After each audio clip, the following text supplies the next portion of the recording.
কেমন লাগলো? ভালো লেগেছে। কেন মমতাকে ভালো লাগেনি? না কেন?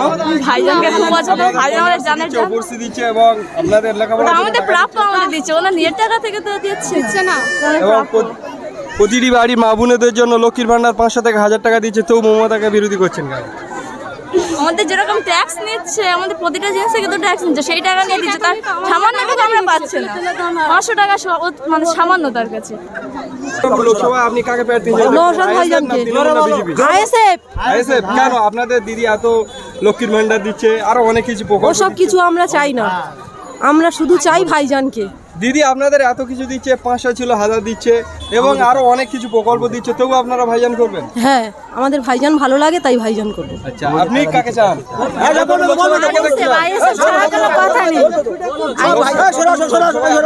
কাকে দেখতে চান? আমি নওশাদ সিদ্দিকী দেখতে চাই। আচ্ছা, আপনি? নওশাদ সিদ্দিকীকে দেখতে চাই। কেন মমতা ব্যানার্জি আপনাদের লক্ষ্মীর ভান্ডার দিচ্ছে, আপনাদের মেয়েদের কন্যাশ্রী, আরো আমাদের টাকা আমাদের দিচ্ছে তো।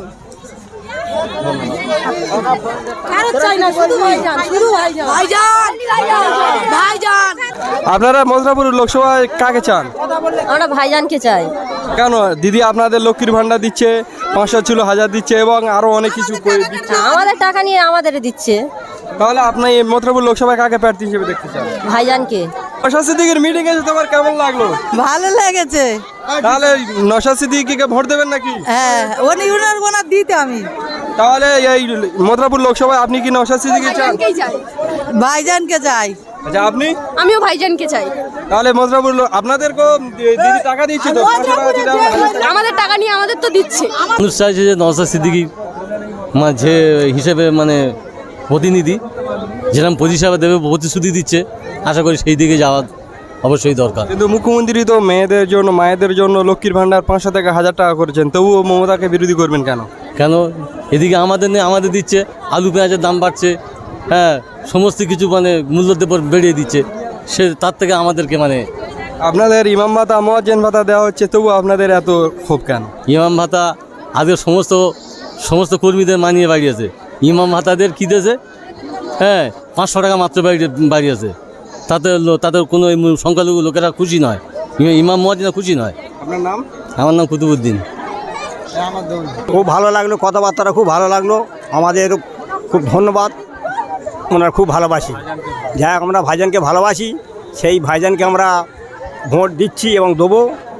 পরিণামে আমরা যে টিএমসিকে ভোট দিয়ে বারবার আমরা জিতে এসেছি, এখন আমরা ভাঙতাবাজি আমরা বুঝিনি, এখন বুঝতে পারছি যে আমাদের কাজ করে নিয়ে আমরা একটাও পয়সা পাইনি, আমরা কাজ করেছি এবং জব কার্ডটা এমন অবাধ্য করে রেখেছে, শুধু খালি নাম্বারটা টুকে রেখেছে, আমাদের কোনো হাজিরই হয়নি, কাজ আমাদের করাচ্ছে, অন্যজনের অ্যাকাউন্টে টাকা পাঠাচ্ছে, আমাদের জব কার্ডটা বেকার করে রেখে দিয়েছে। কাজ এখন তো দিদি নতুন করে জব কার্ডে টাকা দিচ্ছে, আপনি তো আবার বিরোধী করছেন না, ও কোথায় দিয়েছে? ও তো ভোট নেবে বলে মিথ্যে কথা বলছে, মিথ্যে কথা বলে এরকম করাচ্ছে, সব নোটিশ পাওয়ারে রাখছে ওরা। তাহলে মথুরাপুর লোকসভায় আপনি কাকে প্রার্থী হিসেবে দেখতে চান? ভাইজানকে। আপনি? ভাইজানকে। মথুরাপুর লোকসভা কাকে প্রার্থী হিসেবে দেখতে চান? ভাইজানকে। কেন আপনাদের বাড়ি মা বোনেদের 500 টাকা ছিল, লক্ষ্মীর ভান্ডার এবার 1000 টাকা করে দিচ্ছে? সব চুরি করেছে, সব চুরি করে সব ঘরে ঢুকে রেখেছে টাকাগুলো, সব দিকে রেখে সব পকেটে। আমাদের এখানে ভাই ওই তো আমাদের ভাইজানের প্রতিনিধি দলকে চাই। আচ্ছা আচ্ছা আচ্ছা, আরেকটা জিনিস বলি, ওরা যে ওই 100 দিনে টাকা দিচ্ছে রাজ্য সরকার, ও টাকাটা কার? আমাদের টাকা, আমাদের ট্যাক্সের টাকা ওরা নিয়ে আমাদের দিচ্ছে। আলুর দাম, চালের দাম বাড়বে, বাজার বাড়বে, সরকার আমাদের যারা বড় লোক আছে তাদের বড় লোক করে দেবে। তো আপনার বাড়ির মা বোনেদের লক্ষ্মীর ভান্ডার দিচ্ছে, 500 টাকা ছিল, এখন 1000 টাকা দিচ্ছে। এখন ও তো অভিষেক বাবুর অন্য ফান্ডের টাকা, ও তো চোরাই ফান্ডের টাকা, ওটা তো আমাদের ওয়াকফ বোর্ডের টাকা, ওর দিচ্ছে কোত্থেকে দিচ্ছে, আমাদের জোর করে আমাদের ঘর থেকে নিয়ে আমাদের দিচ্ছে। তাহলে আপনারা কাকে চান সামনে লোকসভা নির্বাচন? নওশাদ সিদ্দিকী। অভিষেক ব্যানার্জি কি কালীঘাটে যাবে? কালীঘাটে যাবে কি না যাবে সে বুঝতে 24-এ বুঝতে পারবেন। তাহলে আমরা কোনোদিন শুনিনি নওশাদ ভাইজান এসে বললো যে বজ্রাঘাত পড়লে আর সাপে কামড়ালে আমাদের 2 লক্ষ টাকা আছে, এতে এই টাকাগুলো কি আমাদের নেতারা, কুলপিল ব্লকের নেতারা খাচ্ছে না এরা চুরি করে ওদের পকেটে রাখছে? সেটা বলবেন, ওদের বল, আমরা বলছি এটা আমাদের নৌশাদ ওই চাচা এবার আসো। মথুরাপুর লোকসভায় কাকে দেখতে চান? আমরা ভাইজানকে নওশাদ সিদ্দিকী আমরা চাই। মথুরাপুর লোকসভায় কাকে দেখতে? নওশাদ ভাইজান। আপনি? নওশাদ ভাইজান, আপনি? নওশাদ সিদ্দিক যাকে সাপোর্ট করবে তাকে আমরা চাই। আপনি? নওশাদ ভাইজান যেটা বলবো সেটাই। আপনি? আপনি? নওশাদ ভাইজান, সব ভাইজান চাই। আপনি? সব ভাইজান। সব তাহলে ভাইজান। তাহলে আপনাদের কি মনে হয় এই ডায়মন্ড হারবারে নওশাদ সিদ্দিকী কি এই অভিষেককে হারাতে পারবেন? প্রাক্তন এমপি করে আমরা দেবেন? 115টা ভোটে পঞ্চায়েতে লিড দিচ্ছি, আগামীতে লোকসভা ভোটে আরো 200-250 ভোটে আমরা লিড দেবো। মথুরাপুর লোকসভায় কাকে দেখতে চান? মুখের বুথ ঠিক আছে আইএসএফ, ওখানে 200 ভোটে আমাদের লিড আছে। টিএমসির যে সদস্য আছে, আমার ঘর হচ্ছে গিয়ে এই 5 বছর হচ্ছে বন্ধ করে রেখেছে, এটিএসি না মানে।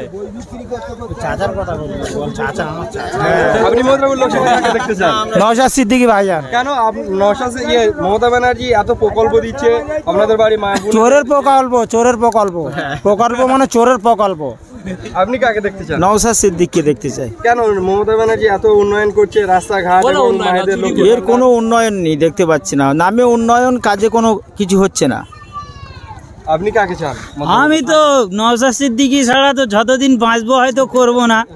আমার জীবন মানে নওশাদ সিদ্দিকীর সঙ্গে জড়িয়ে পড়েছে। ওনার ভালোবাসা আমার মানে খুব করে দিয়েছে আর কি, ও ছাড়া আমি কাউকে ভোট দিই। কেন দিদি আপনাদের এত উপকার করছেন, এত উন্নয়ন করছেন, তবু দিদিকে দেবেন না কেন? দিদিকে দেবো না এই কারণে, আমি এমন একটা মানে মানুষ, আমি ভ্যান চালিয়ে খাই, কিন্তু আমার অনেক কিছু ওই আমফান ঘর পুরো উড়ে চলে গেছে, আমার মানে একদম কোনো মানে করেনি। সেই জন্য ওকে একদম মানে ধিক্কার দিয়ে দিচ্ছি। ওর একদম এখানে কোনো গাজীপুরে একটাও কোনো কথা চলবে না টিএমসির এখানে। হ্যাঁ, ভ্যানে রোডে গেলে কি কারো ট্যাক্স দিতে হয় নাকি 10 টাকা করে? ওই জন্যে তো আমি তো আমার সেই স্ট্যান্ড ছেড়ে দিচ্ছি, ওই চোরেদের জন্যে, ওই টিএমসি চোরেদের জন্যে স্ট্যান্ড ছেড়ে দিচ্ছি। দিয়ে এখন আমি তো ওই গ্রামে গঞ্জে তো মাল ফাল বইছি, ওই বালি ইট পাথর এই সবগুলো বইছি, কোনো রকম এখন চলছে। আপনি বালি বয়েছেন, আপনার বালির ভাগ চাইনি? আর বালির ভাগ চার ওর তো সুযোগ আর দিচ্ছি না, ওর তো আর সুযোগ দেবো না। এখন আমরা ভাইজান ছাড়া কাউকে চাই না, ভাইজান ছাড়া আমরা ভোট কাউকে আর দেবো না, আর দিচ্ছি না। আমরা কোর্টের প্রতি ভরসা রাখি, আমরা দেশের সংবিধানকে ভরসা রাখি, মান্যতা দিই মহামান্য বিচারপতি, এবং তারা বিচার ন্যায় করেন, নিশ্চিত যুগিসা নির্দোষী, তিনি ছাড়া পাবে অবশ্যই আমাদের বিশ্বাস। নুসরাত জাহান বসিরহাটের এমপি এবং সন্দেশখালীর ভিতরেই, তিনি নুসরাত জাহান এত বড় যে এটা সন্দেশখালীর বিষয় নিয়ে এত বড় কাণ্ড ঘটে গেল, তিনি সন্দেশখালীতে একবারে জানেন এই বিষয়ে আপনি কি বলবেন? দুঃখজনক ব্যাপার, আমরা যাদেরকে ভোট দিচ্ছি জনপ্রতিনিধি করে, যারা এনআরসি এমপিয়া এই দেশকে রক্ষার জন্য যাদেরকে আমরা পার্লামেন্টে পাঠাচ্ছি, বিজেপির বিরুদ্ধে তারা গিয়ে দেখছি ভেতরে সেটিং করে বিজেপির সঙ্গে একই পার্লামেন্টে বসে বিজেপির সঙ্গে কথা বলছে, বাইরে এসে বলছে বিজেপি বিরোধী, ভেতরে কিন্তু বিজেপির সঙ্গে বসে চা খাচ্ছে। তাই আমাদের প্রাণপ্রিয় বিধায়ক নওশাদ সিদ্দিকী সাহেব বলেছিল যে আমাদের কলকাতার আমাদের যে রাজ্যসভা আছে, রাজ্যসভায় যে বসে বৈঠক হয়, 294টি এমএলএ সাহেব যায়, ভেতরে একটা টিভি লাগানো, কোন বিধানসভার জন্য তার এমএলএ কি বক্তব্য রেখেছে, কি চাইছে মানুষের জন্য, কিন্তু আমরা দেখছি সেই মমতা ব্যানার্জি মাথা নিয়ে বললো না। সেখানে কারণ ভাইপো কোটি কোটি টাকা আত্মসাৎ করছে ডায়মন্ড হারবার সাংসদ হয়ে, এবং ওদিকে নুসরাত জাহান তো দূরের কথা, আমি যেই লোকসভায় দাঁড়িয়ে আছি এই লোকসভা হচ্ছে মথুরাপুর লোকসভা, চৌধুরী মোহন জাতুয়া 3 বারের এমপি, আমরা তাকে 5 বছর একবারও দেখতে পাই না। আপনি তো আমাকে অনেক দূরের কথা বলছেন, কিন্তু আমার এলাকাটা আমি চৌধুরী মোহন জাতুয়াকে কোনোদিন দেখিনি। আচ্ছা, আজকের প্রোগ্রামে নওশাদ সিদ্দিকী ঘোষণা করলেন হয়তো মথুরাপুর লোকসভায় প্রার্থী দেবেন আইএসএফ এর তরফ থেকে, তো আপনাদের এখানে আইএসএফ এর সাড়া কতটা? আমরা আত্মবিশ্বাস, মানুষের অধিকারের কথা বলছেন নওশাদ সিদ্দিকী, আত্মবিশ্বাস, মিডিয়ার বন্ধুদের আমরা একবার ঘোষণা করে দিতে চাইছি যে মথুরাপুর লোকসভা কেন্দ্রে আমরা আজও দিলে জিতবো, কালও জিতবো, ভোট ঘোষণা হবে, আইএসএফ ক্যান্ডিডেট নাম ঘোষণা হবে, আমরা এখান থেকে আইএসএফ তৃণমূল বিজেপির বিরুদ্ধে আমরা যত শক্তি আছে এক হয়ে আমরা পরাস্ত করে তৃণমূলকে এখানটায় চিরবিদায় করে দিয়ে দেবো। শাহজাহানকে ছাড়া পাবে বলে মনে করছেন? আরে মমতা ব্যানার্জির চাল তো এটা মমতা ব্যানার্জি ঘরের চাল, যখন বার করবে তখন খাবে। মমতা ব্যানার্জি ঘরের মুরগি, যখন পারবে পেছন ভাই কাটতে পারে, পা ভাই কাটতে পারে, গলা ভাই কাটতে পারে, ঘাড় ভাই কাটতে পারে। শাহজাহান তো মমতার বডিগার্ড। এই শাহজাহান, শওকত, আরাবুল, জাহাঙ্গীর এরা হচ্ছে মমতা ব্যানার্জির ডান হাত।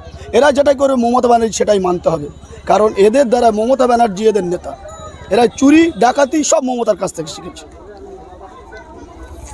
আর কারো কিছু আছে প্রশ্ন? দিল্লিতে নুসরত জাহান যখন যান, বিরোধী দলের নেতারা বলছেন তিনি নাকি ওখানে টিকটকে ব্যস্ত থাকেন। অবশ্যই সঠিক কথা বলেছে, একদম রাইট কথা। দিল্লিতে যখন যান, আমাদের যাওয়ার কথা ছিল 85% মানুষ সাংসদে, তারা তাদের দুঃখ বিক্ষের কথা বলবে। একটা লোকসভায় বর্তমান সময় মিনিমাম 14 লক্ষ ভোটার। এই 14 লক্ষ মানুষের মাথায় একজন হয় যিনি জনপ্রতিনিধি আমরা পার্লামেন্টে পাঠাই। কিসের জন্য? একটা চাকরি ব্যবস্থা, একটা রাস্তাঘাটের ব্যবস্থা, একটা রেলের ব্যবস্থা। আজকে যিনি সাংসদ এই মথুরাপুরে, তার দ্বারা একটাও কাজ হয়নি। এবং দক্ষিণ 24 পরগনা জেলা যে 4টে সাংসদ আছে, একটা সংখ্যালঘু সংসদ বলে আপনারা কোথাও দাবি করতে পারবেন না। এখন বলে সংখ্যালঘুদের নেতা। ডায়মন্ড হারবার তো আপনারা বলছেন বারবার, ডায়মন্ড হারবার সিপিএম অনেক সময় সংখ্যালঘু সিট দিয়েছিলেন, সংখ্যালঘু সম্প্রদায় থেকে ক্যান্ডিডেট করেছিল লোকসভায়। কিন্তু মমতা ব্যানার্জি সংখ্যালঘু বলে দক্ষিণ 4টে সিটে একটা কি জুড়লো না? আমরা তো দাবিদার। যদি আমরা 27 হই, 73 এমএলএ দাবিদার, 13টা এমপির দাবিদার, ভাগ হিসেবে আমরা পাই। কিন্তু মমতা ব্যানার্জির রাজত্ব আমাদের 42টা বিধানসভা ক্যান্ডিডেট দেওয়া হয়। তাহলে মমতা ব্যানার্জি কি সংখ্যালঘুদের মারার পরিকল্পনা করছে? এর জন্য সব দায়ভার ভাইপো আর পিসি নিতে হবে। আপনার পরিচয়? আমার নাম জাকির হোসেন মোল্লা, কুলপি ব্লক কমিটি আইএসএ।